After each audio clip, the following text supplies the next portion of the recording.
과제 때문입니다. 이거는 이주 노동자가 회사 측에 항의를 한다고 한들 그것이 개선되지 않았을 때 그 다음에 취할 수 있는 저항의 수단은 존재하지 않는다는 것이죠. 손가락이 잘라질 때까지 일을 해야만 그다음에 회사가 회고를 하면 다른 데 갈 수 있는. 오늘은 뉴스를 보다가 정말 또 가슴 아픈 일이 보이더군요.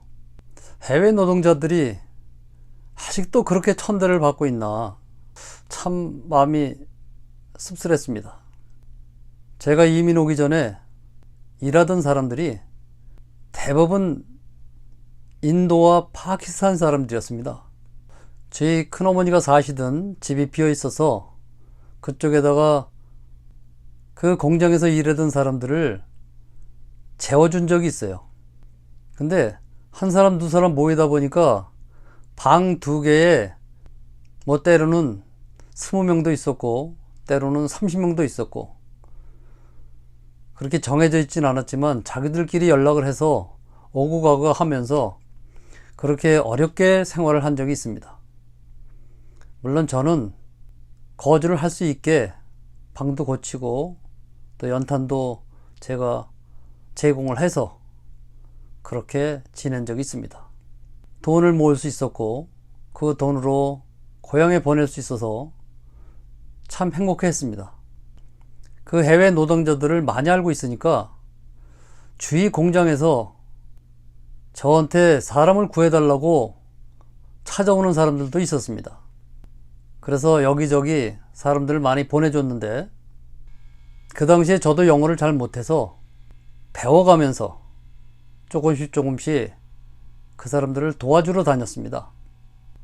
근데 정말 끔찍한 일들이 벌어진 적이 있습니다.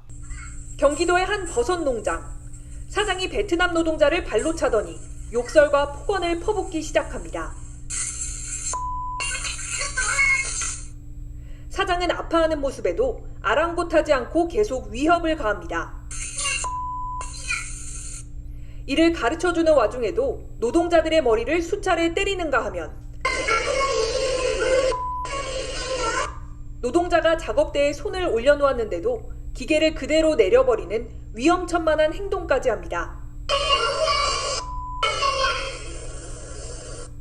노동자들은 자주 폭행을 당한 듯 사장이 손을 올리기만 해도 움찔했습니다. 오늘 아침에 아이들의 숙소를 가보면 매를 맞고 울면서 있었던 사람들이 한둘이 아니었습니다. 그래서 제가 만나서 하소연도 해보고 애원도 해보고 싸워보기도 하고 했습니다. 30년 전의 일입니다. 매를 맞고 얼굴이 부어서 또는 배를 움켜쥐고 고통 속에서 드러눠서 끙끙거리고 있던 그 사람들을 보면서 정말 마음이 아팠습니다. 근데 오늘 뉴스를 보니까 30년 전에 벌어지고 있었던 일이 지금도 벌어지고 있다는 사실에 정말 깜짝 놀랐습니다. 선진국이 뭘까요? 돈을 많이 번다고 해서 선진국이라고는 생각지는 않습니다. 미국이 선진국일까요? 저는 미국하고 캐나다를 이렇게 비교를 해보면 캐나다가 훨씬 앞서 있는 선진국이라고 생각이 듭니다. 미국은 극단적 자본주의 국가이기 때문에 돈이 많으면 제일인 것 같지만 얼마 전 코로나 바이러스 확진자가 된 17살 먹은 우리 한국 학생이 병원을 못 가서 죽었다는 그런 뉴스를 보고 미국은 아직 선진국이 아니다라는 생각을 했습니다. 돈이 많은 것보다는 캐나다처럼 아프고 병들고 신체적으로 장애가 있고 나이가 들고 이런 사람들이 행복한 나라가 선진국이 아닐까요? 해외 노동자가 돈 벌러 와서 힘들고 고달픈 일을 하고 있음에도 그렇게 무지막지한 대우를 받고 있다면 이것을 무슨 말로 어떻게 표현을 해야 될까요? 방송에 나오는 그런 사례들이 그 3건이 다일까요? 그와 똑같은 사건들이 비일비재하게 일어나는 일일까요? 그러나 법과 규정을 만든다고 해서 다 좋아지고 다 나쁜 것은 아닙니다.